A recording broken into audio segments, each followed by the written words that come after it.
Halo dan selamat datang di penelusuran mendalam kita. Senang sekali Anda bisa meluangkan waktu untuk duduk bersama kami hari ini. Betul sekali. Kami sangat menghargai kehadiran Anda. Ya, obrolan kita kali ini bermula dari satu pertanyaan yang lumayan besar. Sangat besar bahkan. Benar. Pertanyaan yang mungkin pernah terlintas di benak Anda atau bahkan memicu perdebatan panas di meja makan. Isu ini sudah membelah opini publik selama lebih dari 1,5 abad, yaitu apakah teori evolusi membatalkan iman Kristen? Dan sebelum kita melangkah terlalu jauh ke dalam labirin gagasan ini, ada satu pijakan penting yang perlu kita sepakati bersama dulu. Silahkan. Dalam sesi eksplorasi kita kali ini, posisi kita ada sepenuhnya di tengah. Kita tidak sedang memegang bendera sains sekuler, dan kita juga tidak bertindak sebagai pembela doktrin agama manapun. Sepakat. Misi utama kita murni membongkar informasi dari catatan yang kita kumpulkan, menyajikan berbagai perspektif secara seimbang, dan pada akhirnya membiarkan Anda sendiri yang menyimpulkan maknanya. Tepat, ini murni ruang untuk membedah ide secara objektif. Tujuan kita adalah memberikan peta jalan yang jelas untuk Anda. Karena gagasannya sangat luas, kan? Oh ya, luas sekali. Melintasi sejarah, teologi, biologi, sampai ke wilayah filsafat.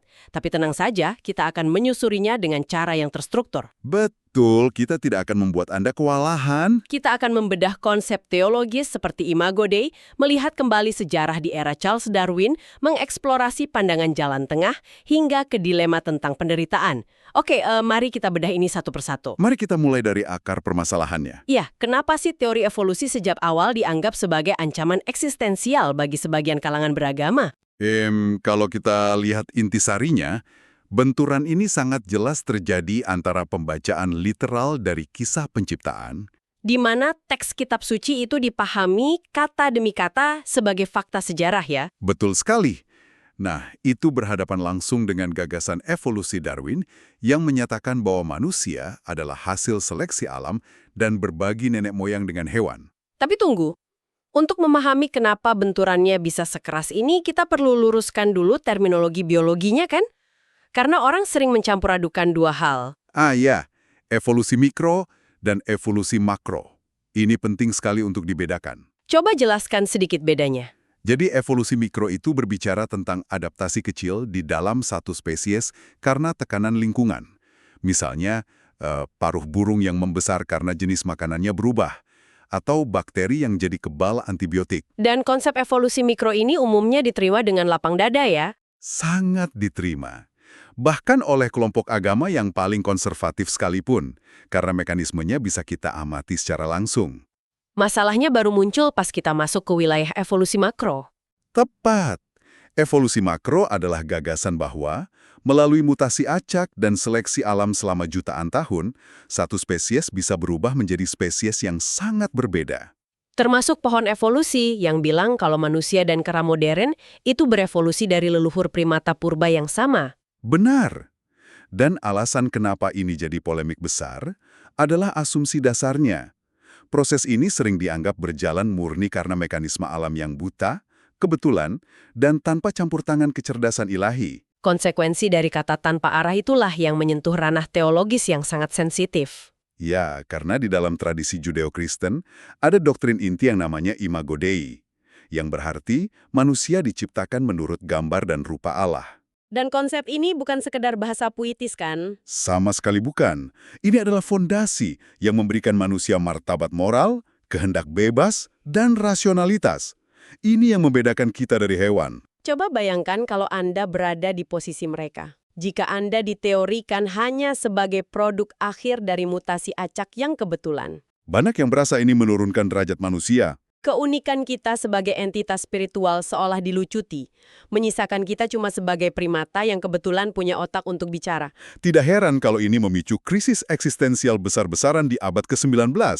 Fondasi moralitas dan makna hidup tiba-tiba harus dipertanyakan lewat lensa biologi yang dingin. Pergumulan tentang siapa diri kita sebenarnya. Nah, disinilah bagian yang sangat menarik. Kalau kita melintas waktu kembali ke abad ke-19, pas buku Darwin meledak di publik, Buku On the Origin of Species. ya, narasi yang sering kita dengarkan seluruh gereja langsung angkat senjata menolak Darwin mentah-mentah.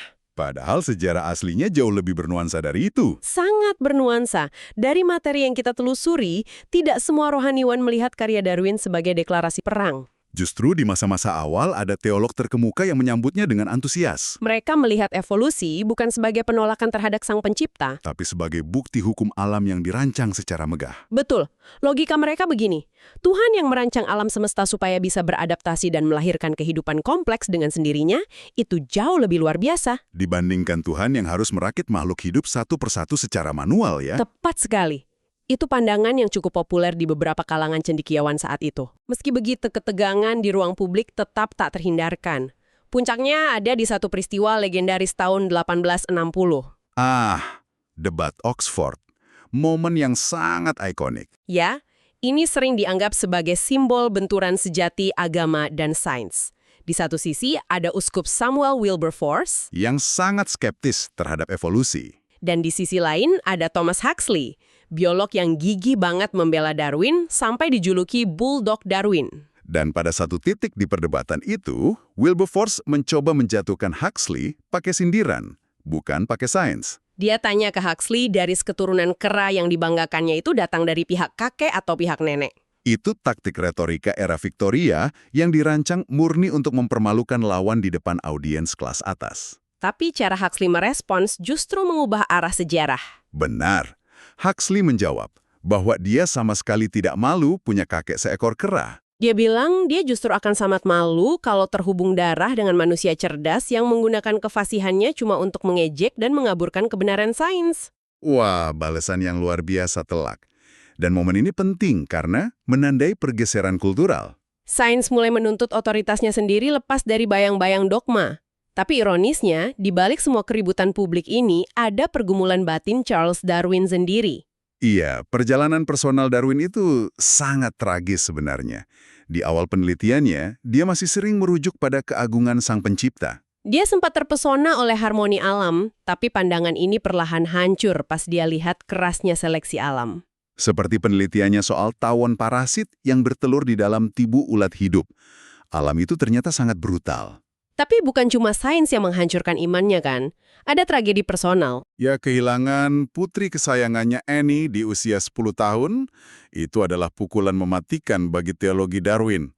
Kombinasi penderitaan personal dan alam yang penuh kompetisi, berdarah, membuat Darwin tidak bisa lagi mempertahankan gagasan Tuhan yang maha baik.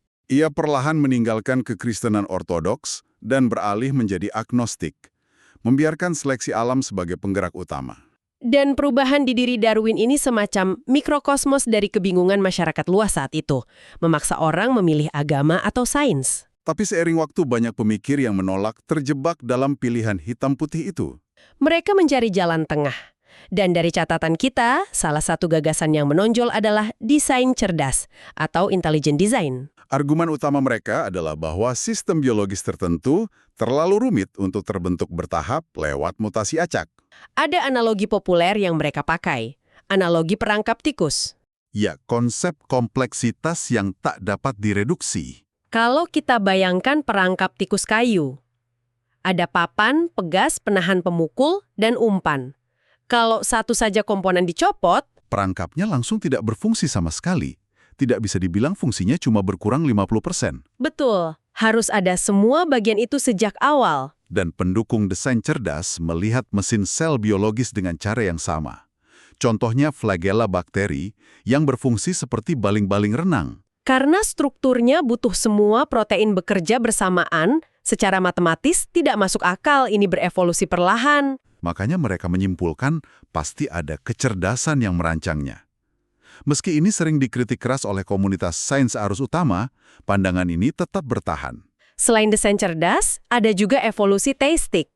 Mereka mengambil langkah lebih berani, merangkul konsensus sains sepenuhnya. Mereka tidak menolak evolusi makro. Mereka melihat evolusi sekedar sebagai cara Tuhan berkreasi. Kitab suci dilihat sebagai pesan teologis, bukan buku teks sains. Intinya tentang siapa yang mencipta, bukan laporan jurnalistik tentang bagaimana prosesnya. Bukti nyatanya ada di sikap Gereja Katolik tahun 1950. Mereka menyatakan tidak ada konflik, asalkan kita membedakan asal-usul tubuh dan asal-usul jiwa. Tubuh manusia boleh saja berevolusi dari materi biologis, tapi jiwa diciptakan langsung oleh Tuhan. Pemisahan teritori yang sangat rapi. Dan tahun 1996, ini dipertegas lagi bahwa evolusi sudah lebih dari sekedar hipotesis. Yang sangat memukau dari hal ini adalah satu tokoh radikal yang mencoba merangkum semuanya, Pierre Teilhard de Chardin. Iya, sosok yang luar biasa. Dia imam Jesuit sekaligus ahli paleontologi kelas dunia. Salah satu penemu fosil manusia Peking, kan? Betul.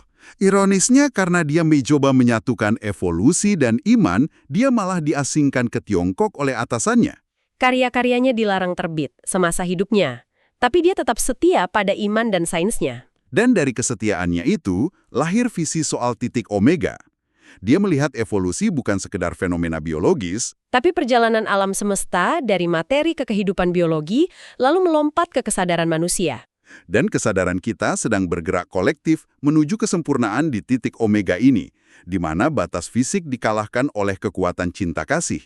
Sangat puitis, evolusi dianggap sebagai perjalanan panjang alam semesta kembali merangkak kepada Tuhan. Ya, tapi visi indah Teilhard ini kembali dibenturkan pada realitas biologis yang jauh lebih brutal. Kita sampai pada masalah terbesar. Penderitaan dan kematian hewan. Ratusan juta tahun sebelum manusia ada, bumi ini sudah penuh dengan penyakit, pemangsaan, dan kepunahan. Hukum alam yang merah pada gigi dan cakarnya. Dan ini menabrak doktrin dosa asal. Kalau dunia asalnya diciptakan sempurna, lalu maut masuk karena manusia berbuat dosa. Bagaimana sains bisa membuktikan kematian biologis sudah ada jauh sebelum manusia pertama ada?